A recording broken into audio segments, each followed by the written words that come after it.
Hey everybody, welcome to Sheep Happens. Good to see you all this afternoon. Got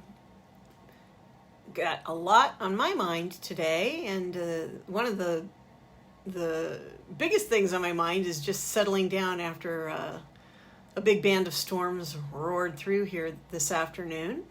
I was a little concerned that I might actually have to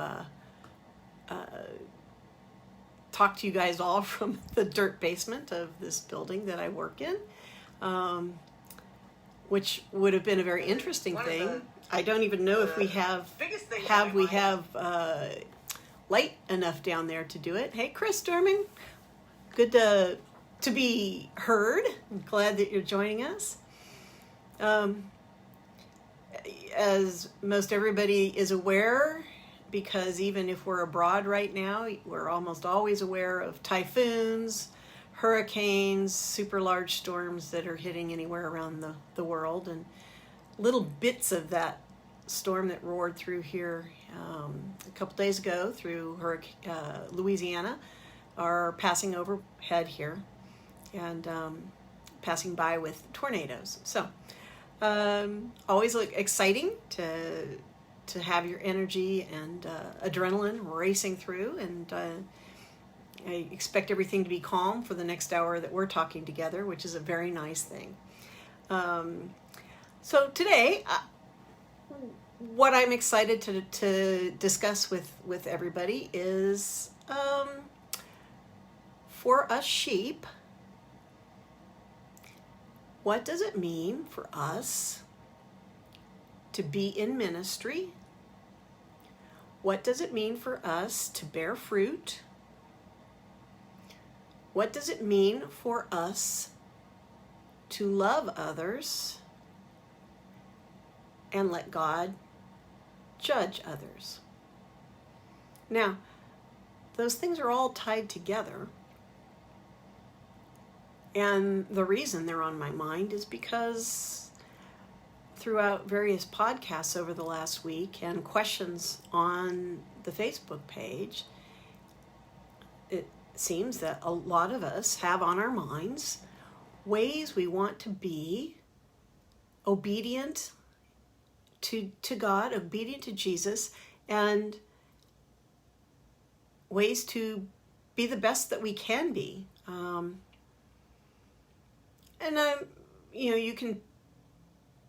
We can be all narrow and talk about that within the Christian confines of the best we can be, or we can be more broadly oriented and consider things outside of just the narrow Christian perspective. Because everything that is not Christian is not bad. There are lots of pearls of wisdom to be gleaned right and left. Hey, Roxanne, good to see you this afternoon. Lots of pearls of wisdom. I did not come to the Lord at a young age, but the Lord brought people in my path, some of them obvious to me and others less obvious. I found my biggest stumbling block, other than myself, of course, to be Christians. Roxanne, I'm glad to see you from Arizona. Here in Nashville, we're having tornadoes and thunderstorms. I hope in Arizona you're having a little more pleasurable weather. People observing Christians from the outside, and even Christians observing Christians, what we get to see is a lot of human beings, flawed human beings, making mistakes, being judgmental, unkind, unloving, mean-spirited even sometimes. These are not fruits of a person walking with the Lord. And yet, it is true. It is something that is now considered to be an overall truth if you just get media exposure. But isn't that sad that the body of Christ is considered to be crazed, narrow-minded, judgmental, unloving, unchristian? It's so sad.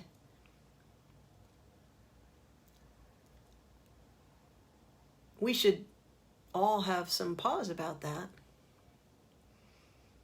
Surely you've run into a person or two in your time on earth that has expressed to you reservations about Christianity, believing in the Bible, believing in a God that would let bad things happen to good people,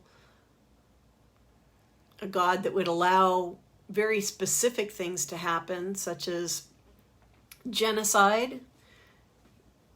You know, the world, even right now, as I'm speaking, there are countries in which genocide is occurring, and we don't hear about it or read about it. I don't know why. It's heartbreaking. So,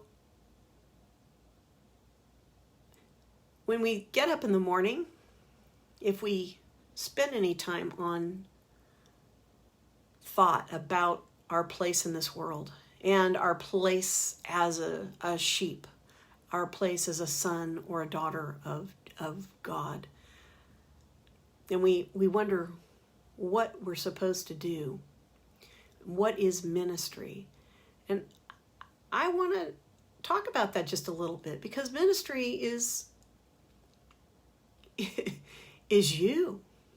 It's me and what we do in our awake hours. It's not confined to some sort of organized place that has a building and organizational structure that is filed with the government to be recognized as a religious organization. Though it's true that there are religious organizations in the world who have structures and do have ministries, the ministry may not be Christian, or may not even be a Christian religious organization, because the concept of ministry, helping others, doing for others, loving others, being there for one another, is not relegated to just Christianity. So when you get up in the morning and you get prepared for your day, do you think about what you're doing? Do you think about how God has related to you that very day, that morning that you get up? Or if you happen to be a night owl and you get up late in the day, but when you rise for the beginning of your day, are you in communication with God, and are you asking Him to show you opportunities to share Him with other people? Are you asking Him to put in your way ways for you to be useful to Him? If you're not, why not? Hi, Carolina, good to see you this afternoon. I'm so glad you're here to join. If you're not, why not? Because this is how it works. It really is a grassroots type of thing. I sat in a meeting a couple weeks ago with a guy who didn't like the idea of grassroots. He thought everything needed to be done from the top down. He wanted to meet with CEOs over here and CFOs over there, and he was not disdainful precisely. He was civil, but he didn't believe that you or I, or even that he could make a difference as just one person. He believed that everything had to be modeled from the top down. So, all of us are in completely different places right now. I work in a little office. You may not work at all. There may be people who are CFOs or CEOs or supervisors of their shift or whatever your place may be each day. You do make a difference one-on-one. Without what you do, there'd be no influence where you are.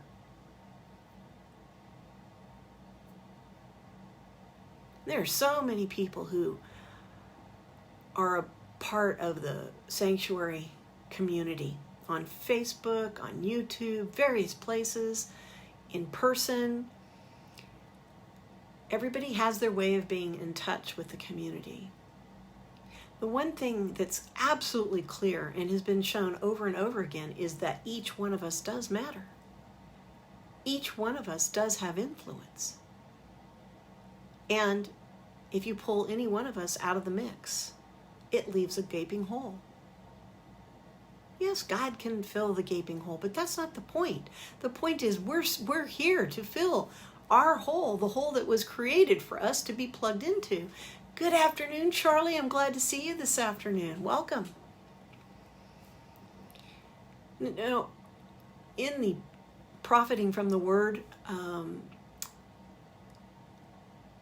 podcast this weekend, they talked a little bit about fruit, works and fruit, and the cursing of the fig tree.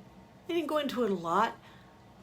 I think maybe a single statement about the tree in total. But you know, at that time of year that Jesus would have been walking past that tree, there were leaves on the tree. And with the leaves, for that particular kind of tree, usually there's fruit. It's not at its best. It would have been early for that fruit to be bearing that kind of, that tree to be bearing the kind of fruit that Jesus would have wanted to eat. Hey, Dwayne, good to see you this afternoon. Welcome. Was the tree dead? Oh, no, the tree's alive. It's green. It had leaves. It didn't have fruit. So, if we're not producing fruit, we need to ask ourselves, why not? Are we dead?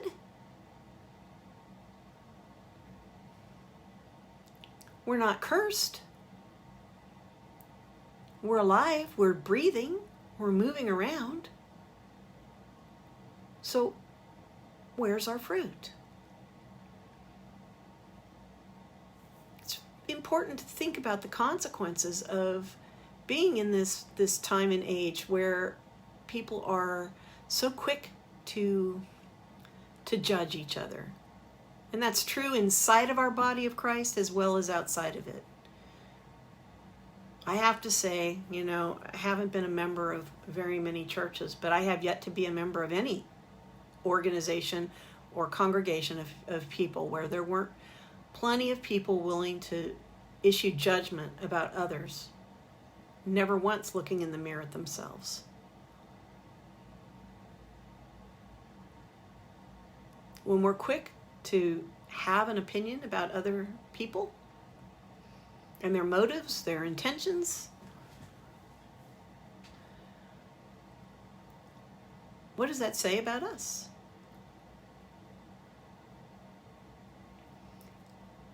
If we are looking through eyes of love, if we are recognizing other people walking around through God's eyes and their ability to give back, whether they be a Christian or not,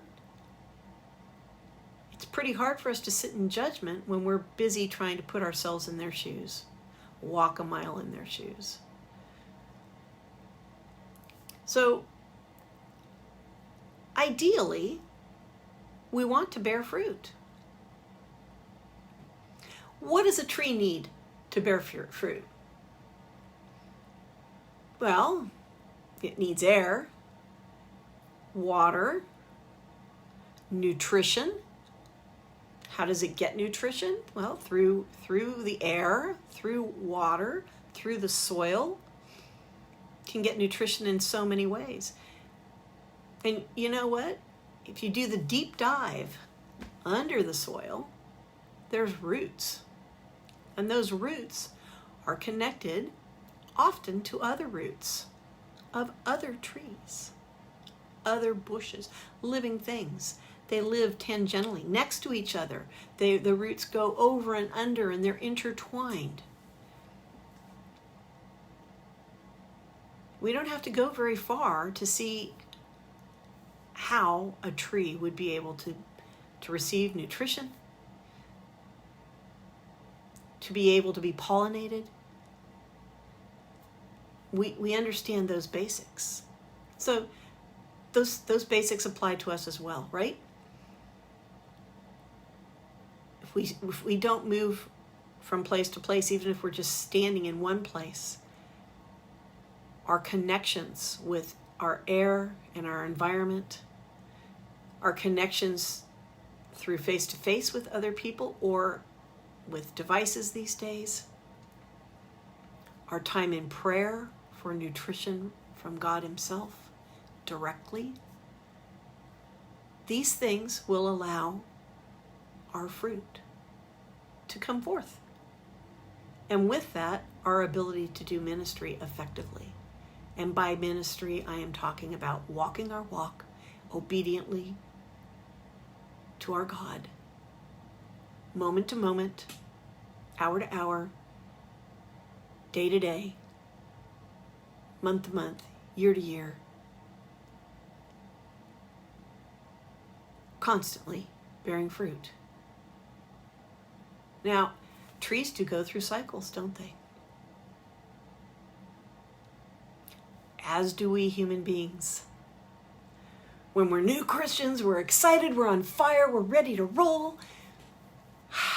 We can't get enough of the Word. We can't talk enough about Jesus. We cannot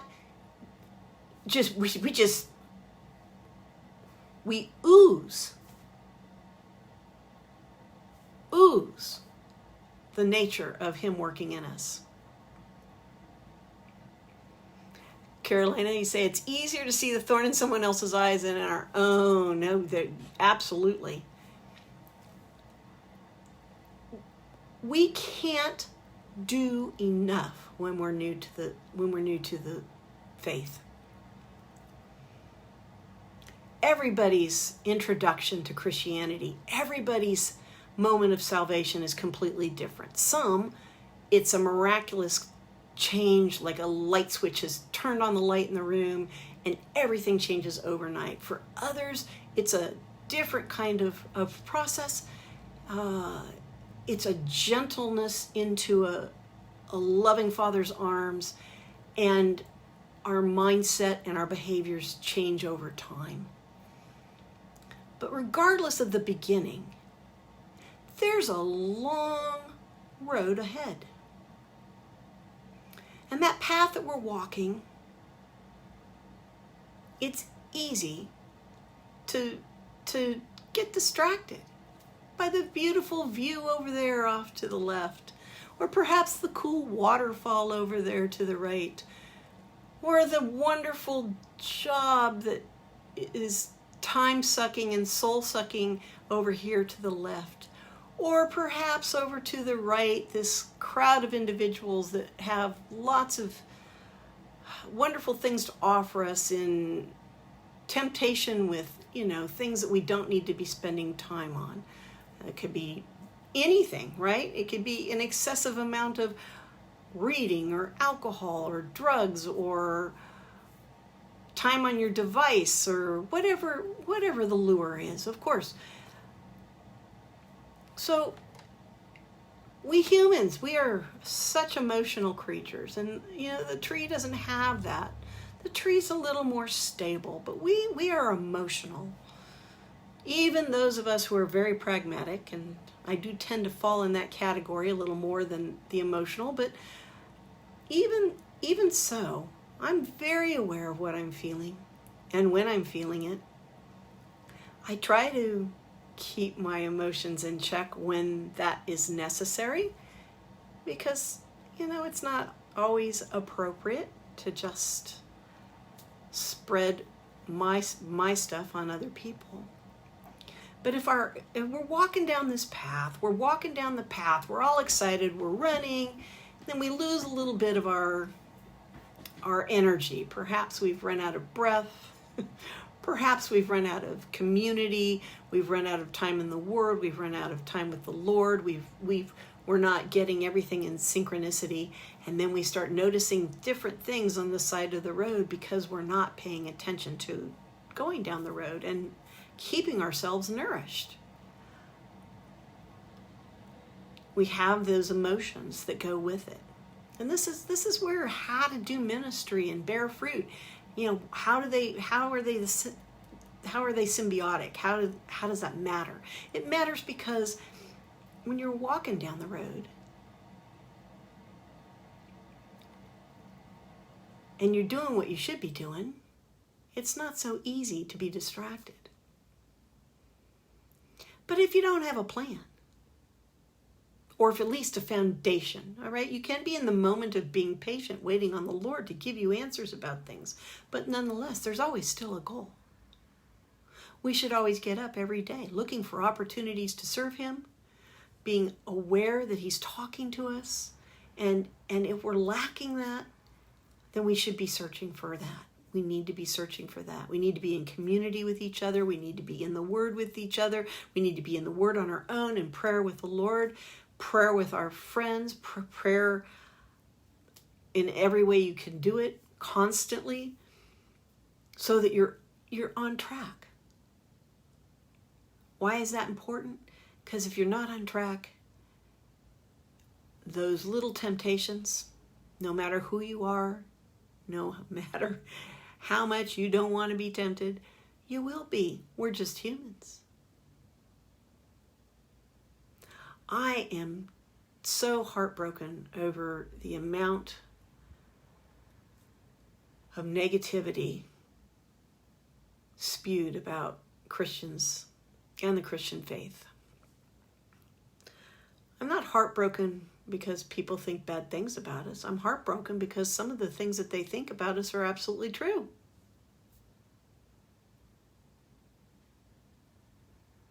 As a group and as individuals. There are extremes because we're human and there's always going to be extremes. But it's so daunting to be in the situation where we should be shedding light. People should be looking to us because we have wisdom to share, because we have love to share, because we know how to help one another. They should be looking to us because they know they can count on us to help. We should be the first stop and the last stop. Every single time. Every single time.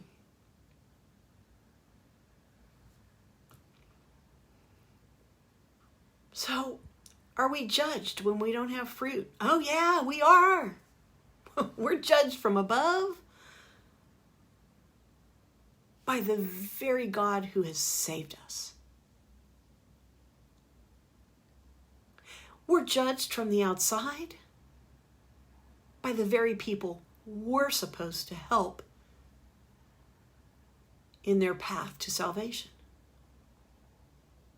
Do we have any business judging somebody else? No way. I know. For those who want to be precise and accurate, and they can't live with the idea that, yes, we need to be observant about people's sin and make sure that they know that they're in sin and that they should correct that. I say to you, go back and read the Word. Go back and read the Word. Go back and talk to God. And don't judge again until you've taken off those glasses and you've put on a different pair, those of Jesus Christ. It's one thing to recognize sin. It's another thing to be all involved about what somebody else is doing with their life and whether or not they have sin going on. If you are in close relationship with somebody with whom you have a reciprocal accountability type of thing going on, okay. If you're talking about saving a small child from being beaten at the street, okay. But again, you take the action to love and to save. You don't need to be unloving to anybody about it.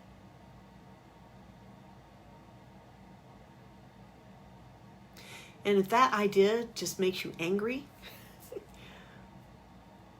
well, then I challenge you. Take that anger to God. Take that anger to Jesus and talk it through. Take it to a wise person, a wise Christian person that you know, who you can have a conversation with about it. I'm not saying you shouldn't have heartbreak about injustice, but that pendulum swing that goes when we care about something, it goes from that love to the hate, and you can't really hate anything unless you love it. That pendulum swing of emotions that keeps us from being in sync with the Lord is not fruit.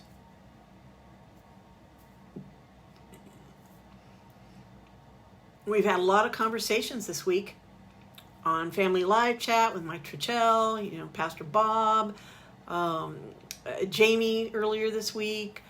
There's been a lot of conversations, a lot of interaction with people in the chat room, on Facebook, about this idea of love.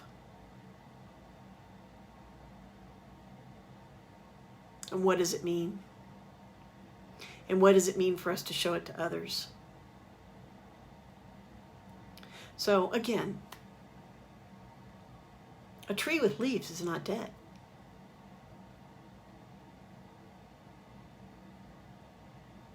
Is the tree flourishing?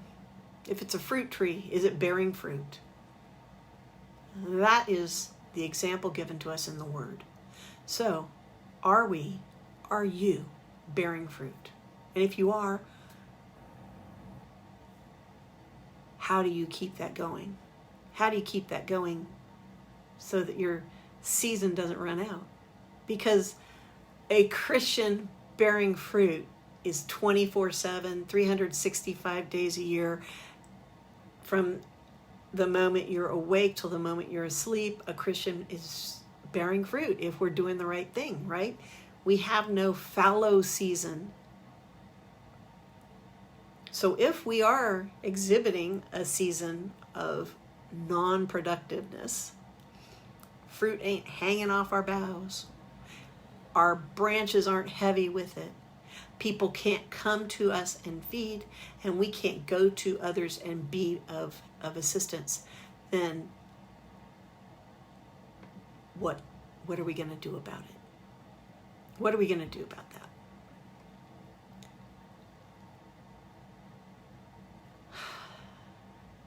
Faith.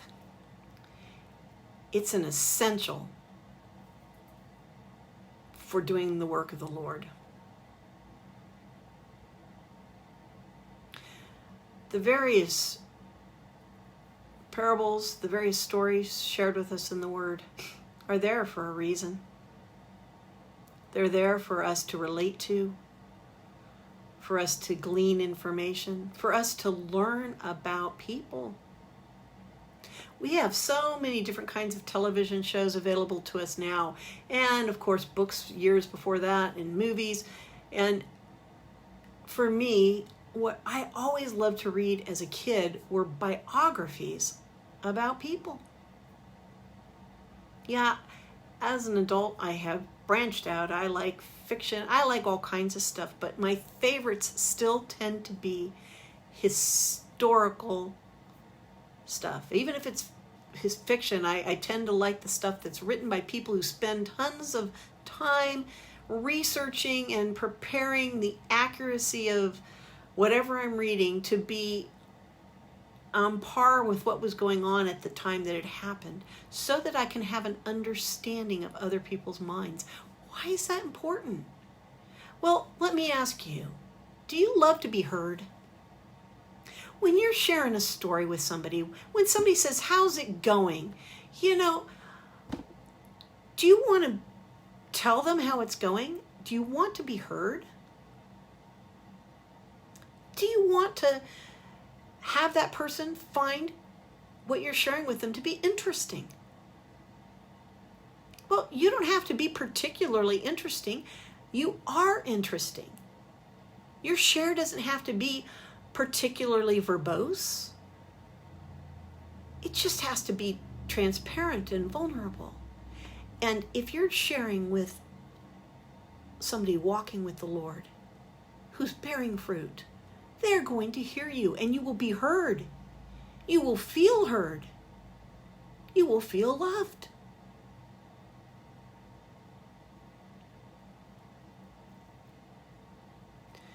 And when that kind of thing happens, it generates faith. The unseen. Believing in something that cannot be proven.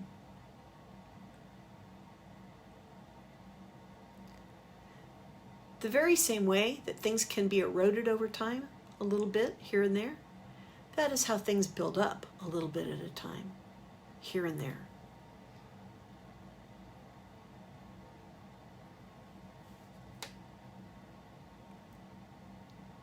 We definitely want to always be harmonized with the will of God, and we cannot go wrong if we are loving others and using your gifts to do that. There's the basics. Praying for God's will.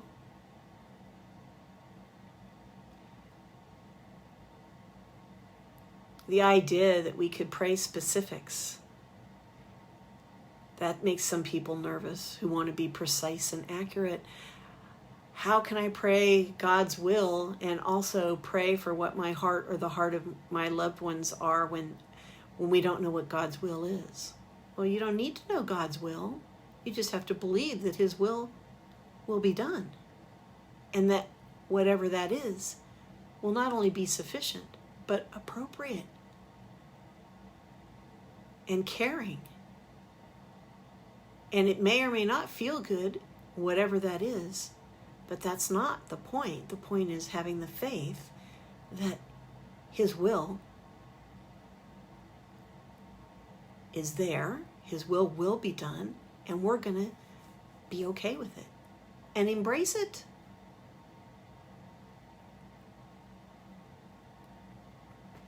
Hypocritical religious people. Nothing worse.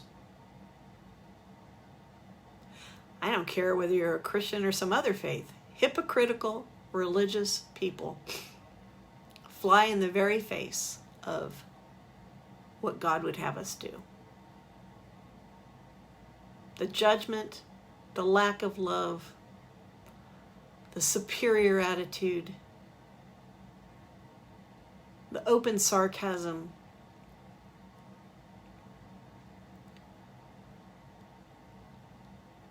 God judges that. And He doesn't want us to behave that way. And if that's not a lesson that we've learned, you and I, yet, then this week we should set about to learn that lesson.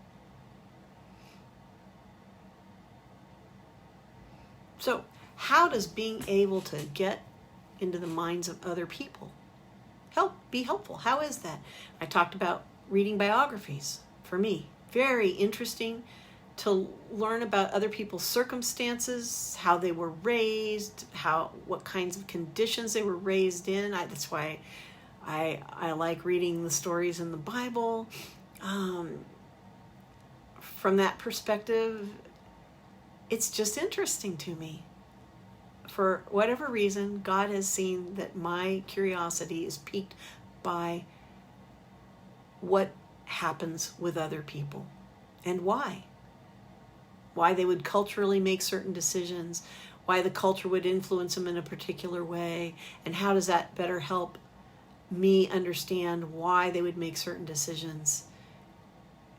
You know what that does, though? It sets my mind up in a way to be compassionate, to be empathetic, to be open to a different way of thinking than my personal experience that has brought me to the place where I'm getting this new information. When I'm a little kid, I know what it's like to be in the house with my parents and my siblings, or whatever the circumstances were when you were growing up, right? We have different circumstances. I was blessed. My parents were married. I had grandparents, both sides, a couple of sisters. It was a wonderful way to grow up, but I only knew my wonderful way. I remember when I got to college and I realized how much money lots of people had. I never thought of myself as not having money or that we were poor, and we weren't. But my dad was a teacher and my mom did not work until after the last of us left home. We didn't have money to spare. I had to do jobs to get things that a lot of my friends were given by their parents. And again, completely blessed. I was not without. I never went without. And yet it was shocking to me what other people had. It was also shocking to me other kinds of lifestyles. I went to school at a place, UC Berkeley. It's out west in California. For you who are watching abroad, it's always been pretty liberal, at the front end of liberalness, and it was even in those days. And I saw some lifestyles that I'd never seen before. I didn't even know what to think.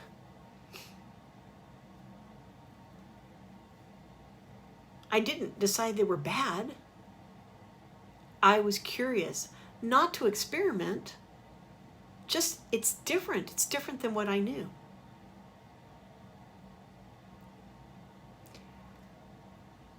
If we're not willing to look at other things, other cultures, other people, if we're not willing to look at them and contemplate what's going on there, and I'm not saying, I'm not advocating that you need to go out and immerse yourself in a drug environment to know what's going on with somebody who wants to do drugs or does drugs.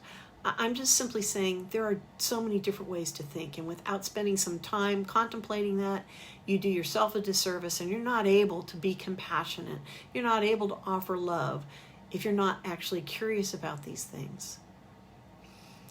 Roxanne, just a question. Sarcasm can be very hurtful, but among friends, is gentle sarcasm in a turn of phrase okay if no one's belittled but is teased with a smile on one's face and a wink? Well, Roxanne, I so think that's a great question. And you know why it's a great question? Because I have been known to do that. Some people call that dry wit. I don't know if it's dry wit or not, but with the gentle turn in a phrase. I think if you're among friends and you have each other's backs and you spend time with each other and you love each other and you know that, the relationship itself guides how we can relate to each other. And I think you have to trust that's what's going to happen. And I give you permission, Roxanne, if we're together and you want to gently tease me, I'm okay with that. I think we all need to take ourselves a little less seriously and be open to having some fun. And, my husband has a great sense of humor. When we got married, I'm a very serious person, can you tell? and I get my mind going on something, and I'll be just going down my little checklist or whatever, and he'll just throw in something. It's not even teasing or sarcasm, it's just something funny. But because I'm so in tune with what I'm doing in the moment, and it took practice for years for me to like get it. And we had a little joke, I'd say, aha, at least, so that he could at least know I acknowledged the funniness of it. But I felt compelled to go forward with my serious moment until I could get through that.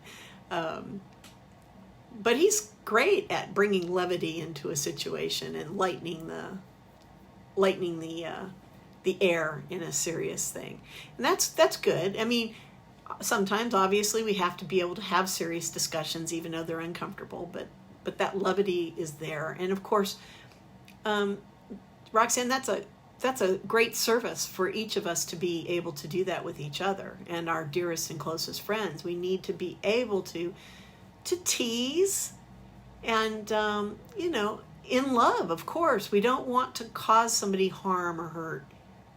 And I did learn that when I became a Christian. I worked I used to negotiate labor contracts with union and management. It was a very interesting thing, and a lot of the time it was primarily men, and I'd be the only woman or one of just a few women, and there was all kinds of blistering back and forth going on, and you pick up what you're around.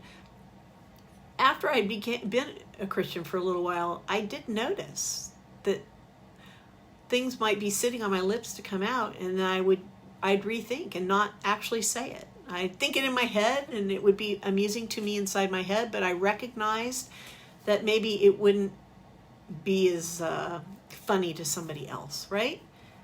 The Lord sanding me from the inside out.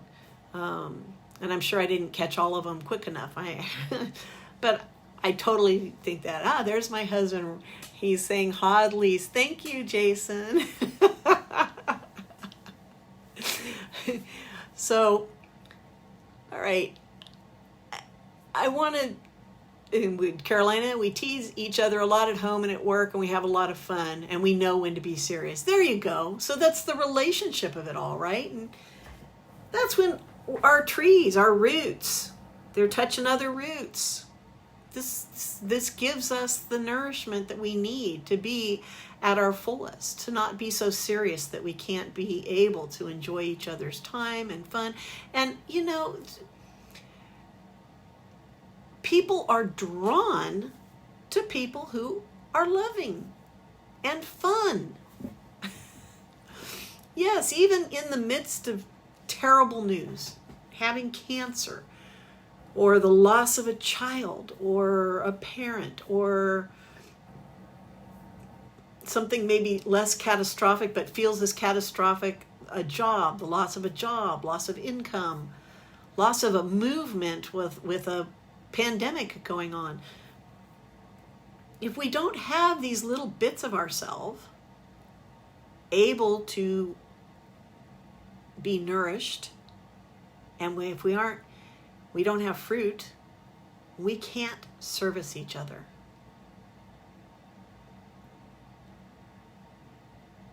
When you're tired, are you more irritable or are you more loving? When you're hungry, are you more likely to be judgmental or are you forgiving and compassionate? When you're focused on yourself, are you as loving to others? When you're focused on a task,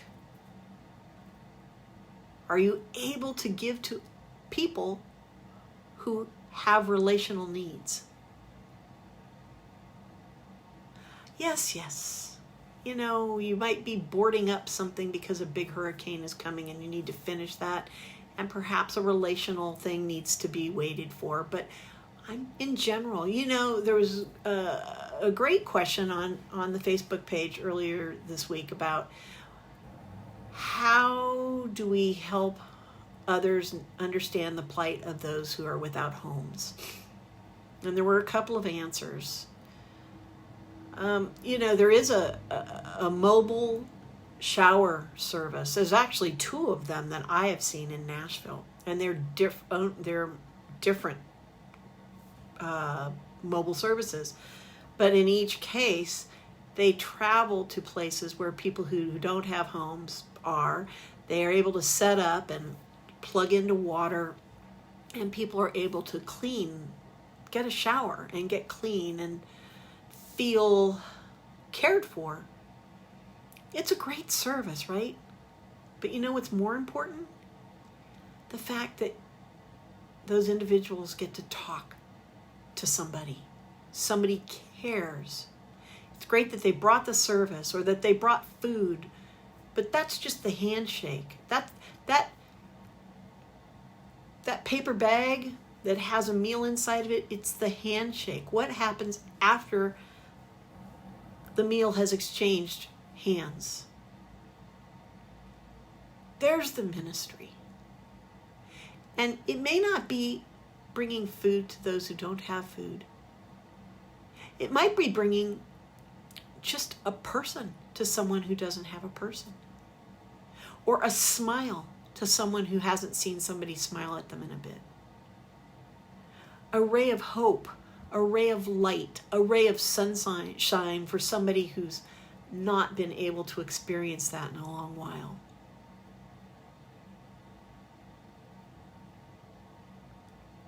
I got a phone call yesterday morning. It was from an organization that had phoned me 6 times before that call. They'd emailed me. They had also texted me. And the woman who answered the phone, or after I answered the phone and I said, I would really like it if you guys would quit calling me. Now, they had a reason to be calling me, but they'd overdone it, right? And I was irritated, but I didn't really want to share that specifically. What I wanted to do was to express that I was thankful that they were really trying to help me out, but also, could they quit being so much in touch? So I tried to be gentle with it. And by the end of the conversation, we're both laughing and having a good little time, but I've not received any more calls. I'm off that list for the moment. They'd taken up a lot of my time. But I believed that they were just trying to provide me with good service, and they didn't have checks and balances in place on their end. They weren't trying to kill me with inconvenience. They were trying to be good with customer service. So if I had been just very not nice about it, and of course I'm not wearing a big thing on my, in my voice that says I'm a Christian. Not at all. But that person went away probably feeling, well, great. We were able to provide customer service. We're able to fix some things now, and she's not going to feel so set upon. And, the exchange left room for a future. It left room for a future conversation with me or with somebody else. Because I was able to say, I bet she's doing this thinking she's trying to provide me with great customer service. I got there because I've read biographies and I've tried to walk in other people's shoes. You guys all have done some of that.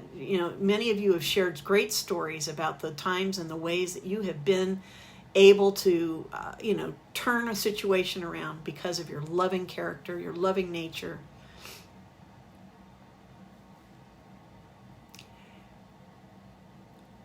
And still, as a body, we are disdained by the outside world. And, God says we will be. But we're disdained for all the wrong reasons. We're not disdained because we're chosen. We're disdained because we're judgmental. We don't ooze love, we ooze judgment. We don't ooze hope, we ooze condemnation.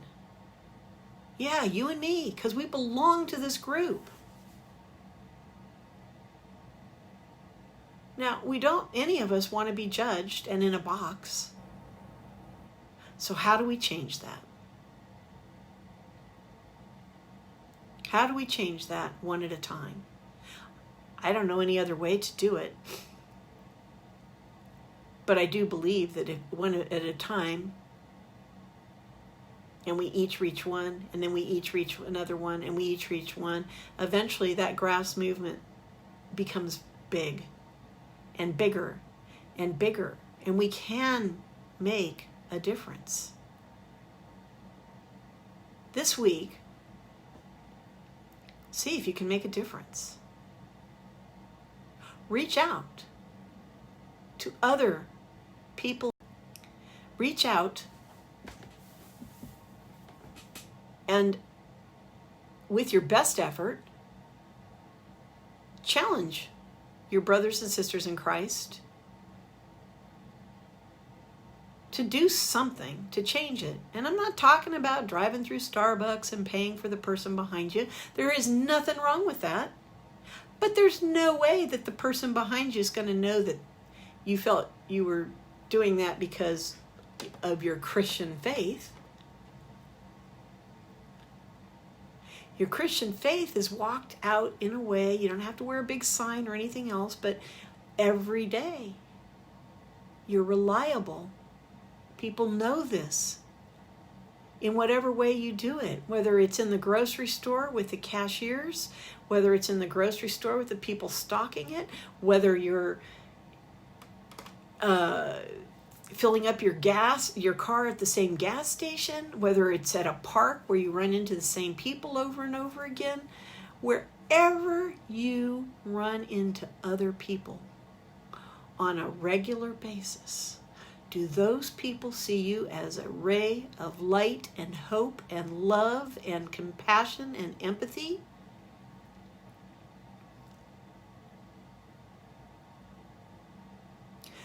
That is how we change the concept of who we are, from being judgmental, narrow-minded, to loving, compassionate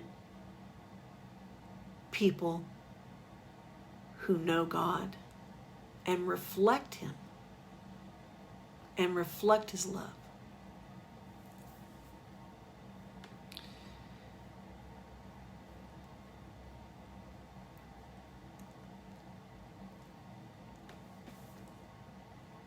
Hypocrites are a direct challenge to the authority of Jesus. Hypocrites inside the church. Christians who do not bear fruit.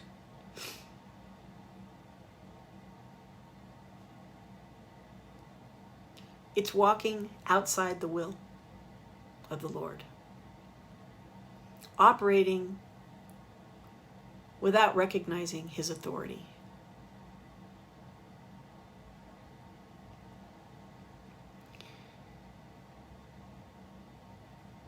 If we respect and observe Jesus' authority, we will bear fruit. There isn't a way for that not to happen. It starts with my prayer life, and it never ends, no matter how far out it reaches.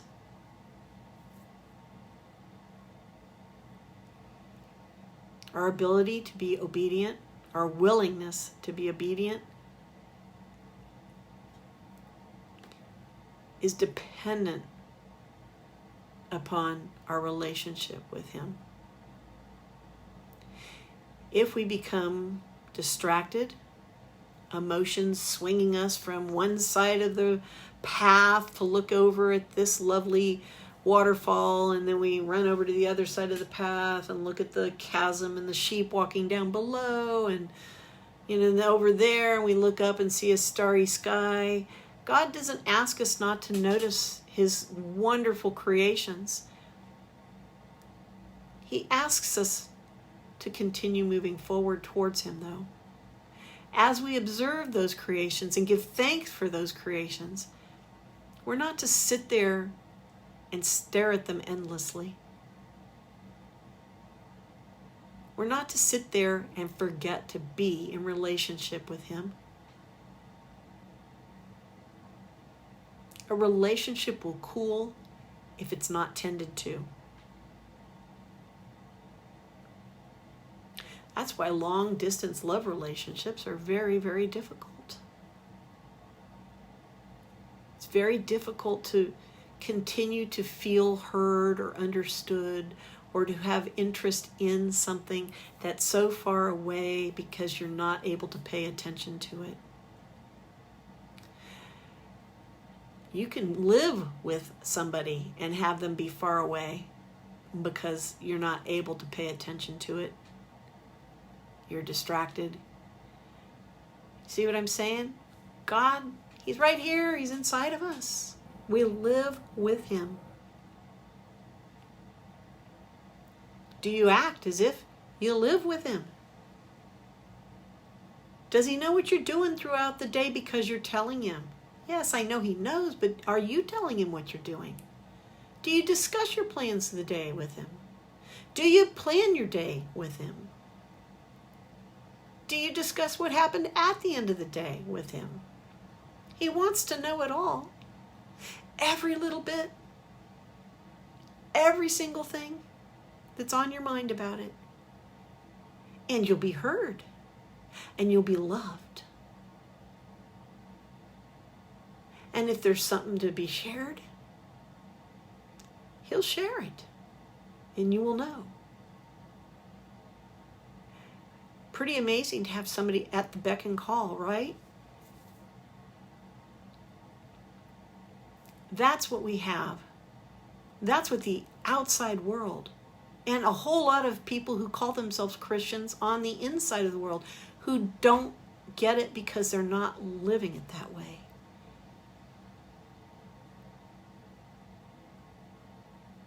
Every single Christian has a direct line to Jesus.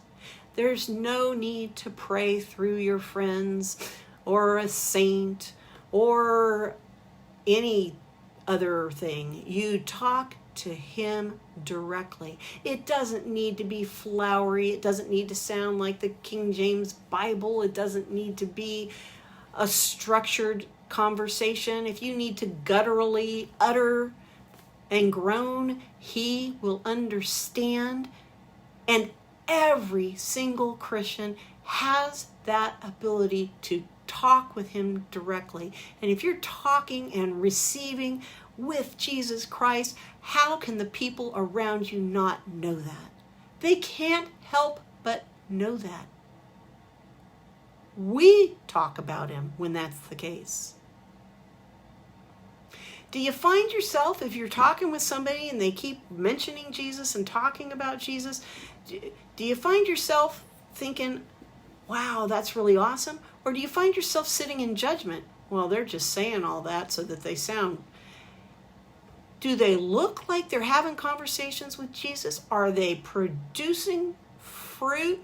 Are they loving human beings? Are they without judgment? Are they compassionate? And they just talk about Jesus because guess what? That's what they're doing. They're talking with him all the time. So it's like saying my mom or my dad said this. Jesus is, hey, get out of your own way. If you run into people like that and you feel like they're using Jesus too much, get out of your own way. Their relationship may not look like yours, but it doesn't make it any less viable or true. Every gifting has a different way of relating to Jesus and Jesus to that gifting.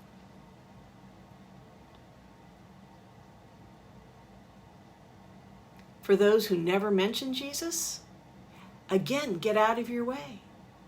You can't presume that they're not in prayer time. Do their lives reflect fruit? That's how you know. Are they loving? Are they compassionate? Do they help others? They don't need to advertise it or trumpet it. That's not what needs to happen. What needs to happen is stuff is getting done. Not because works take us to heaven, but because when Jesus is inside of us and we are listening to him, we will take action. And that action will result in works. It's inevitable. We will have fallow seasons because we're human. And we will not sit in judgment of each other when that happens. Instead, we should love each other and nurture each other. And when we sense that's happening to ourselves, that we're finding ourselves short on energy or short on anything that we need, then we need to take the time to get back in touch with him in a way that our energy is taken care of. You know, Pastor Bob talked about inviting people to come help clean up under the bridge in Nashville where the homeless ministry, part of the homeless ministry is. We have still just we have a lot of places in town that are still suffering after the tornado back in March. I know it was a long time ago, but in the case, as is true in all cases, when things are devastated, physical damage is caused, the ones that take the longest to return to anything that resembled what it was before the damage caused is usually the people with less money. And homeless people have less money. There aren't services for them in quite the same way. And they aren't the only people still suffering. But nonetheless, you know, a lot of our community do not live here in Nashville. That's absolutely true. But there are a lot of the community that do live here. And the ones who did show up, what a blessing. The ones who couldn't show up, also a blessing, because we can't do everything all the time. Every time a call goes out, you have to be able to pay attention to the call. You have to be able to decide for yourself, hey, that's the right thing, or no, it's not the right thing, and listen to what Jesus has to tell you about it. One person cannot fill every need. So, what is ministry for you? What is ministry for me? My relationship with God and my grassroots one-on-one with everybody around me. If that becomes something bigger, then it does. But my day-to-day existence, what matters is those individual relationships. And that's true for all of us.